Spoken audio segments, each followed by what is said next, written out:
आइए हम आज के अपने आराधना को शुरू करें। यूहन्ना उसका 5 अध्याय उसके 1 पद से और 9 पद तक मैं चाहूँगा कि आप सब परमेश्वर के वचन खोलें। यहाँ इस प्रकार से लिखा है, इन बातों के पश्चात यहूदियों का एक पर्व हुआ और यीशु यरूशलेम को गया। यरूशलेम में भेड़ फाटक के पास एक कुंड है जो इब्रानी भाषा में बैतसैदा कहलाता है। उसके 5 ओसारे हैं। इनमें बहुत से बीमार, अंधे, लंगड़े और सूखे अंग वाले पानी के हिलने की आशा में पड़े रहते थे, क्योंकि नियुक्त समय पर परमेश्वर के स्वर्गदूत कुंड में उतरकर पानी को हिलाया करते थे। पानी हिलते ही जो कोई पहले उतरता वह चंगा हो जाता था, चाहे उसकी कोई बीमारी क्यों ना हो। वहाँ एक मनुष्य था जो 38 वर्ष से बीमारी में पड़ा था। यीशु ने उसे पड़ा हुआ देखकर और यह जानकर कि वह बहुत दिनों से इस दशा में पड़ा है, उससे पूछा, क्या तू चंगा होना चाहता है? उस बीमार ने उसको उत्तर दिया, हे प्रभु, मेरे पास कोई मनुष्य नहीं कि जब पानी हिलाया जाए तो मुझे कुंड में उतारे, परंतु मेरे पहुँचते पहुँचते दूसरा मुझसे पहले उतर जाता है। यीशु ने उससे कहा, उठ, अपनी खाट उठा और चल फिर। वह मनुष्य तुरंत चंगा हो गया और अपनी खाट उठाकर चलने फिरने लगा। परमेश्वर इन वचनों के पढ़े और सुने जाने पर आशीष देवे। आइए हम प्रार्थना करें। हमारे जीवित और महान परमेश्वर, अनुग्रहकारी दयालु पिता, रहम और तरस से भरे हुए परमेश्वर, हम धन्यवाद देते हैं आज के सुंदर दिन के लिए। शुक्रगुजार हैं प्रभु, आपने अपने जीवित होने के दिन में, सप्ताह के इस पहले दिन में प्रभु हमें यह अवसर दिया है कि हम आपकी स्तुति और आराधना कर सकें। जीवित परमेश्वर, हम धन्यवाद देते हैं प्रभु आपकी उस दया के लिए जो विलाप गीत 3:22 में हमें मिलती है, जहाँ इस प्रकार से प्रभु आपका वचन हमें बताता है कि हम मिट नहीं गए, यह आपकी महाकरुणा का फल है। आपकी दया अमर है जो प्रतिभोर नई होती है। हम धन्यवाद देते हैं पिता कि आपने अपनी दया को हमारे जीवनों पर प्रकट किया। सामर्थ्य परमेश्वर, जब हम सब मिलकर आज की इस आराधना को आपके नाम की महिमा के लिए यहाँ पर करते हैं, मेरी प्रार्थना है प्रभु अपनी आत्मा की अगुवाई हम सबको दें। आज की इस आराधना के द्वारा हम सब आत्मिक रीति से तृप्त हो सके। धन्यवाद के साथ इस प्रार्थना को अपने उद्धारकर्ता प्रभु यीशु मसीह के नाम से मांगते हैं, आमीन। इससे पहले कि हम वचन में चलें, भाई टोनी के द्वारा एक गीत सुनेंगे। आप सभी को जय मसीह की। प्रभु की दया से मैं और मेरा परिवार अपने घर में सुरक्षित हैं और आशा करते हैं कि प्रभु की दया से आप लोग भी अपने अपने घर में सुरक्षित होंगे। जहाँ इस समय पूरा संसार भयभीत है, डरा हुआ है इस महामारी से, वहीं परमेश्वर का वचन बताता है कि डर मत, मैं तेरे संग हूँ। सो डरने की ज़रूरत नहीं है, केवल ज़रूरत है हमें प्रार्थना करने की और परमेश्वर की आराधना करने की। आइए इस गीत को गाकर परमेश्वर की आराधना करें।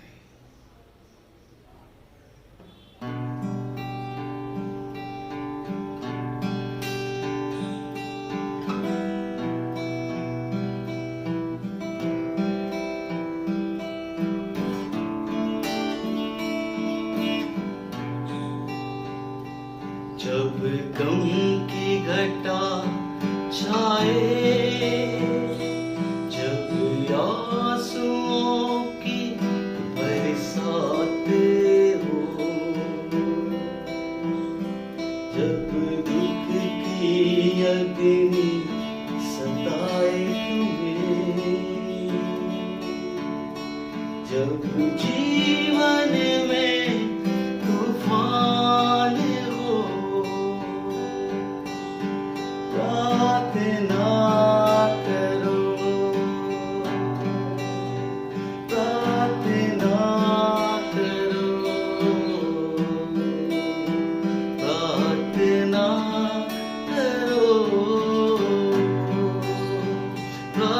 प्रार्थना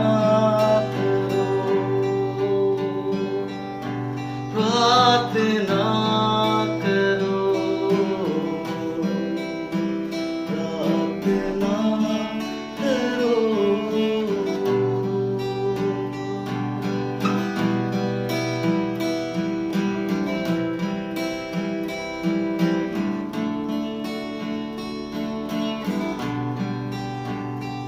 है यीशु का ये वादा, मांगो तो पाओगे।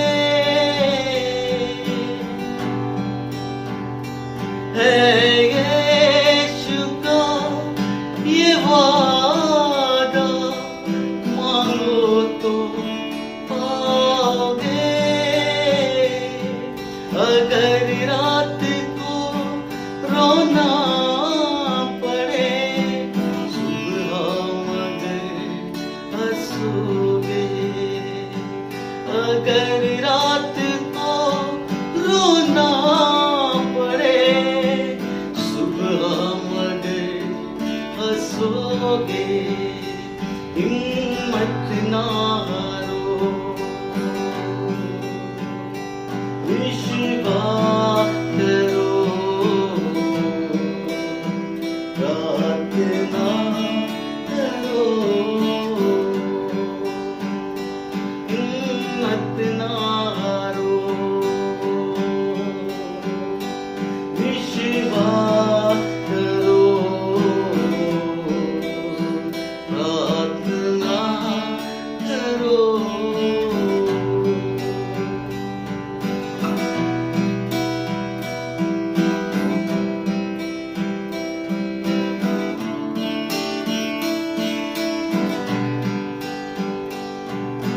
पूरे मन से यकीन करो और दो धन्यवाद। पूरे मन से यकीन करो और दो धन्यवाद।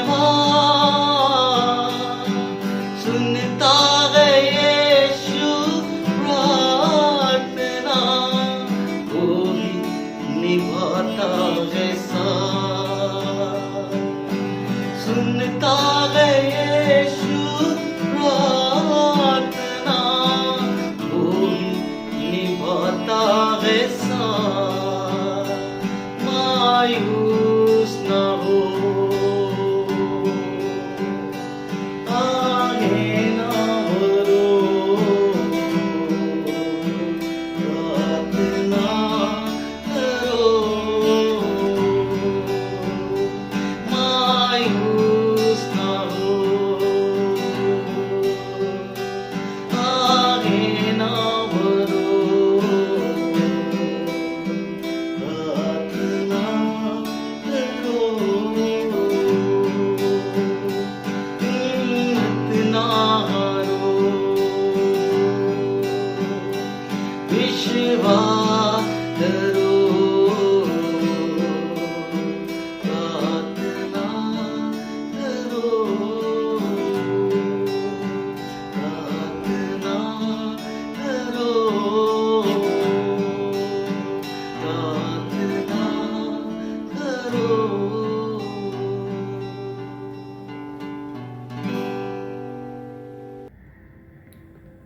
परमेश्वर के प्रिय पवित्र लोगों, आप सबको हमारा अभिवादन।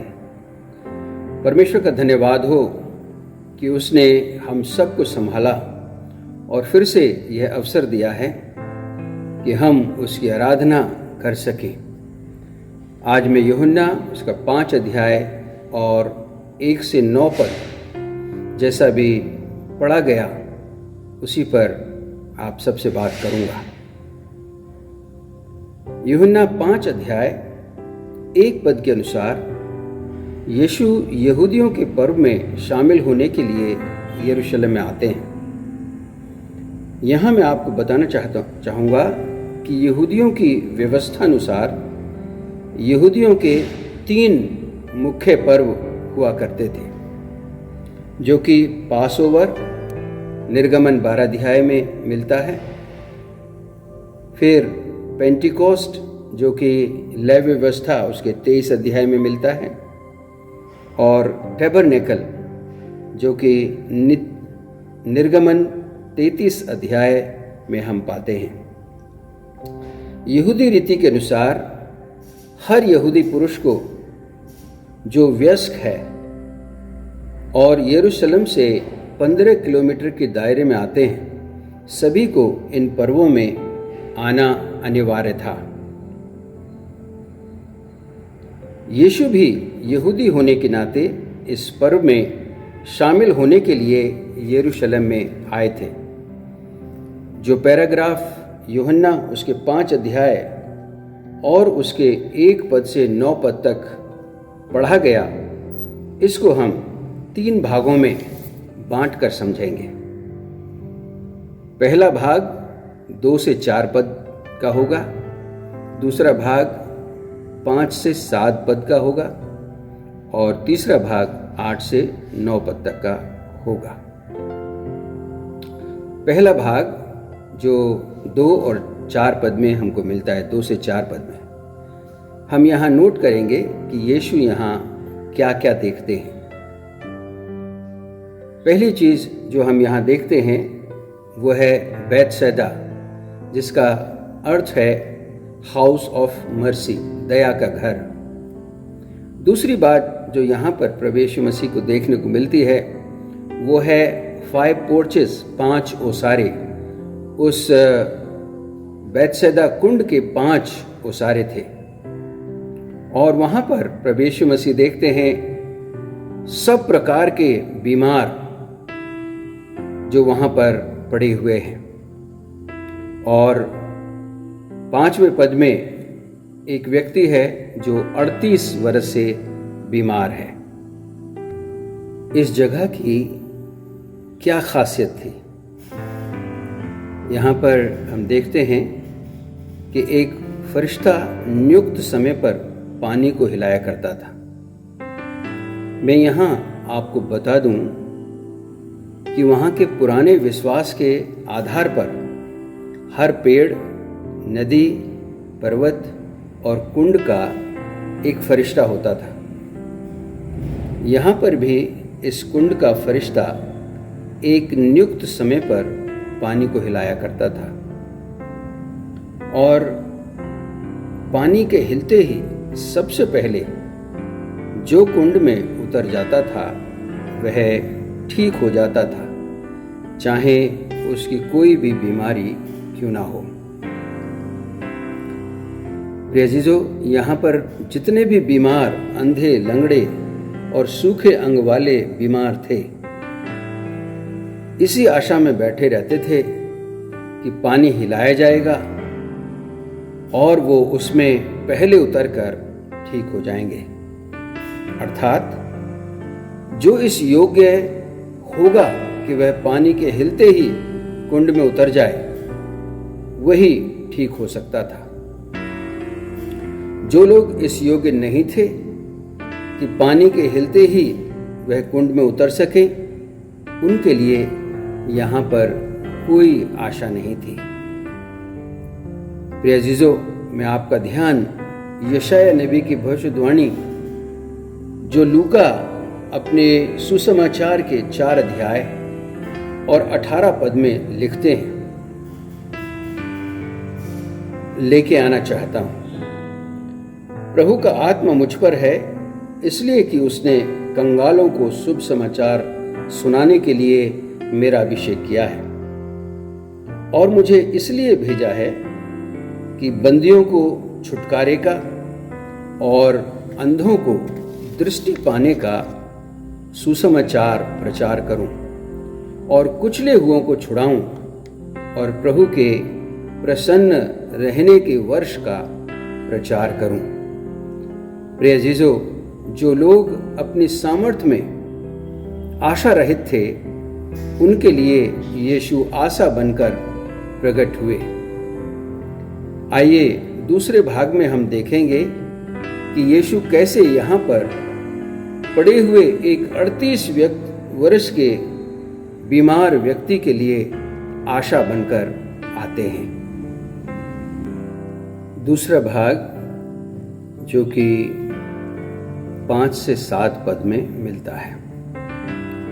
5 पद के अनुसार वहाँ एक 38 साल से बीमार मनुष्य था, और 6 पद के अनुसार यीशु इस 38 वर्ष के बीमार से पूछते हैं, क्या तू चंगा होना चाहता है?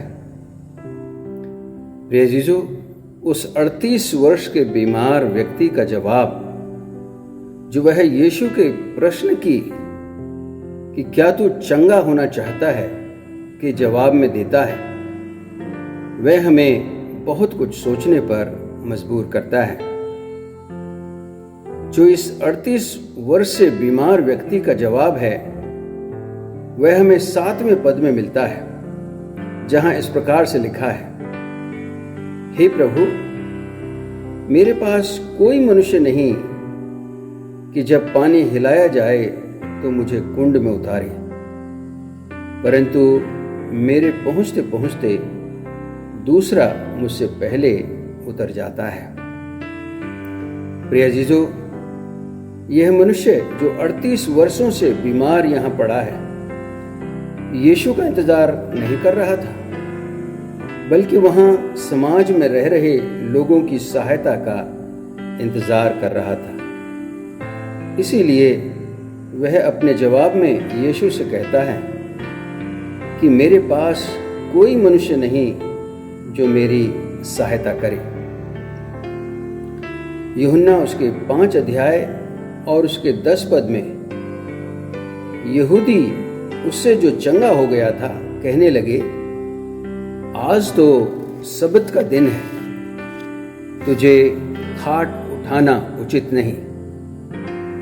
प्रिय जीजो, जिन लोगों ने इस 38 वर्ष के बीमार को खाट उठाकर चलने को अनुचित माना, तो क्या यह उनकी जिम्मेवारी नहीं थी कि वो उस व्यक्ति की, जब वह सहायता की आस लगाए था, तो उसकी सहायता करते? प्रिय जीजो, ये हमारे समाज का एक कड़वा सच है।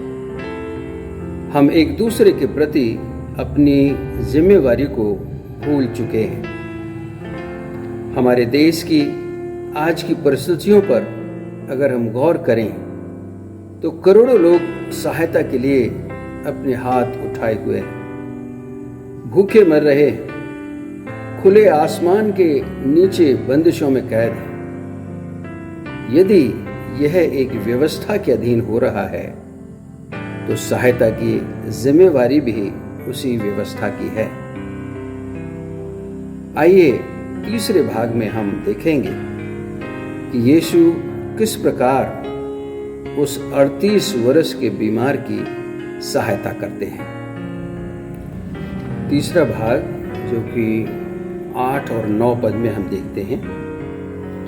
8 पद में हम देखते हैं कि यीशु उस व्यक्ति से कहते हैं, उठ, अपनी खाट उठा और चल फिर।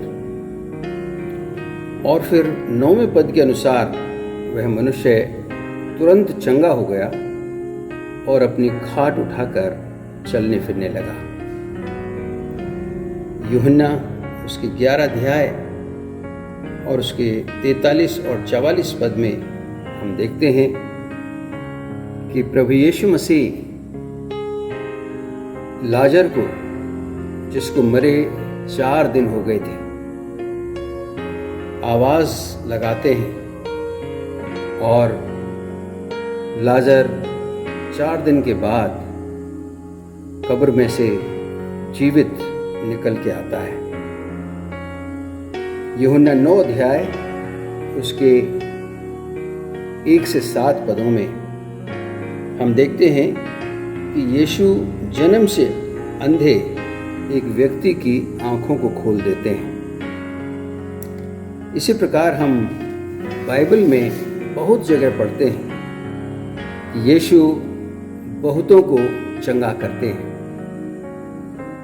यहाँ हमने देखा कि यीशु इस 38 वर्ष के बीमार व्यक्ति के जीवन में हस्तक्षेप करके उसे वह सहायता प्रदान करते हैं जिसके लिए वह 38 वर्ष से लोगों की ओर निहार रहा था।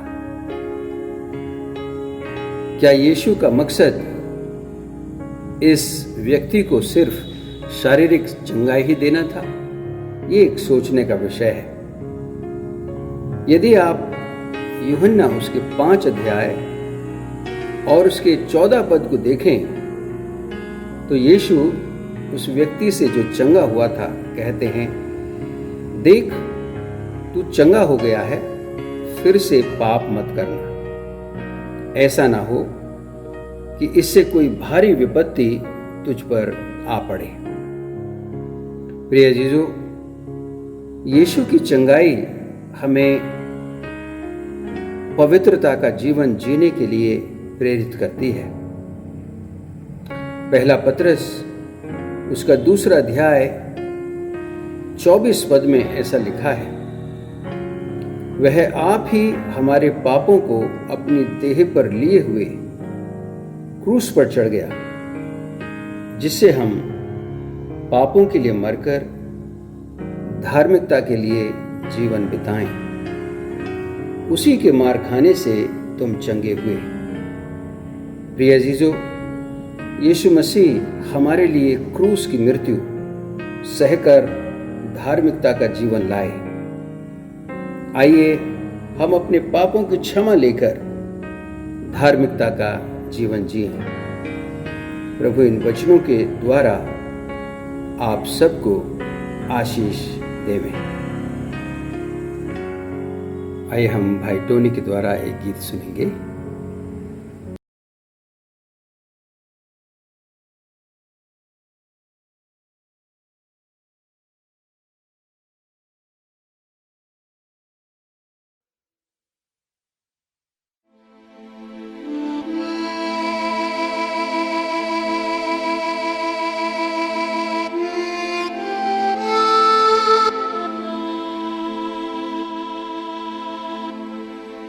दुनिया मेरी है बदल रही, जैसा कल था वैसा होगा नहीं।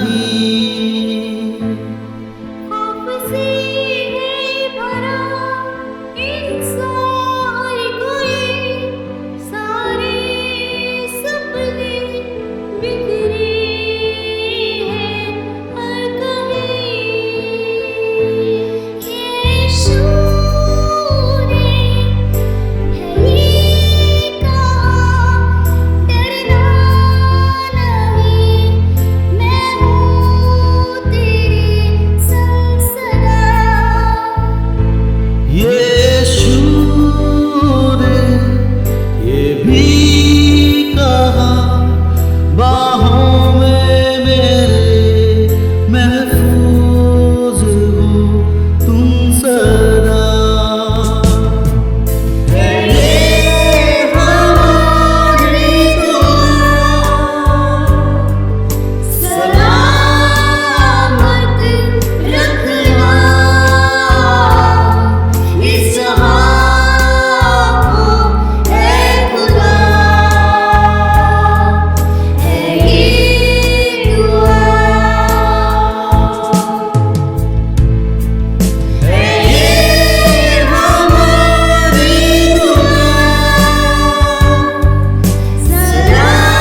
आइए हम प्रार्थना करें।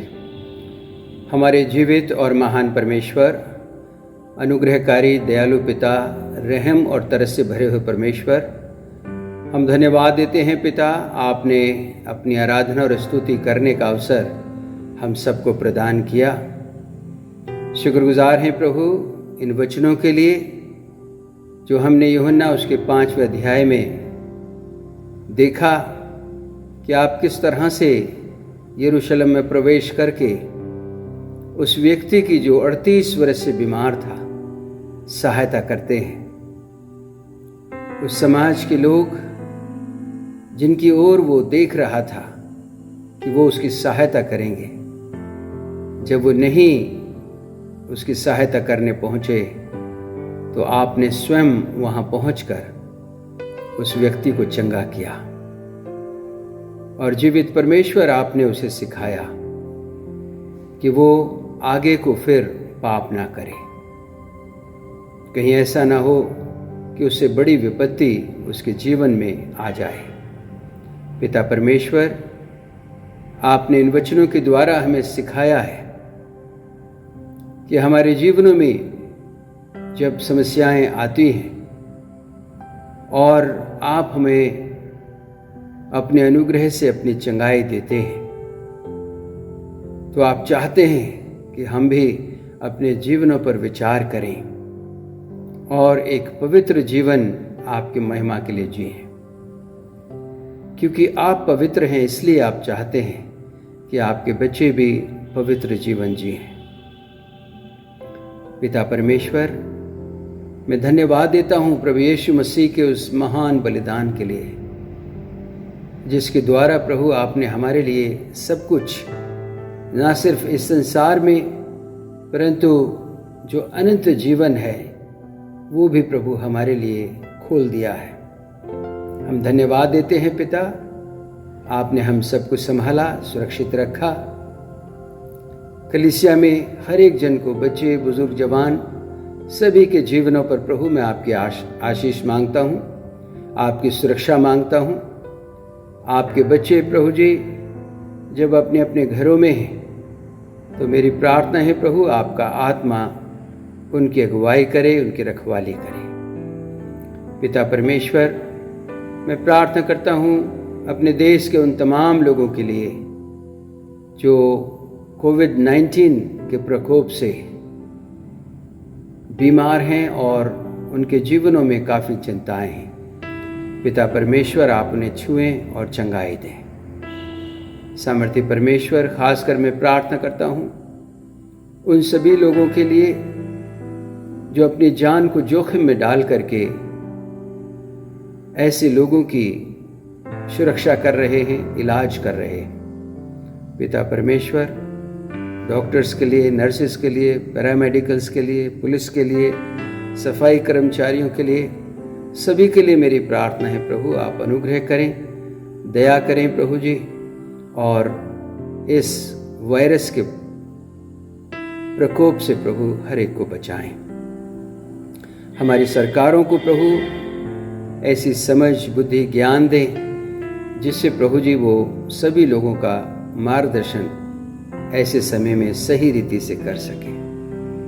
खासकर मेरी प्रार्थना है पिता उन सभी मजदूरों के लिए पिताजी जो रास्ते में कहीं ना कहीं फंसे हुए हैं, अपने घर जाना चाहते हैं लेकिन लॉकडाउन की वजह से वो लोग फंसे हुए हैं। पिता परमेश्वर, दया करना, रहम करना पिता परमेश्वर, और होने देना पिता कि वो इन दिनों में सरवाइव करने के लिए पिता जो भी व्यवस्था ज़रूरी है, जो भी चीज़ें ज़रूरी हैं वो उन तक ज़रूर पहुंच जाएं, ताकि जीवित परमेश्वर उनके जीवन इन दिनों में बचाए जा सके। जीवित परमेश्वर, मैं धन्यवाद देता हूं कि आपका लहू हमें हर प्रकार के बीमारी से, वायरस से, दुख से, तकलीफ से बचाने के लायक लहू है।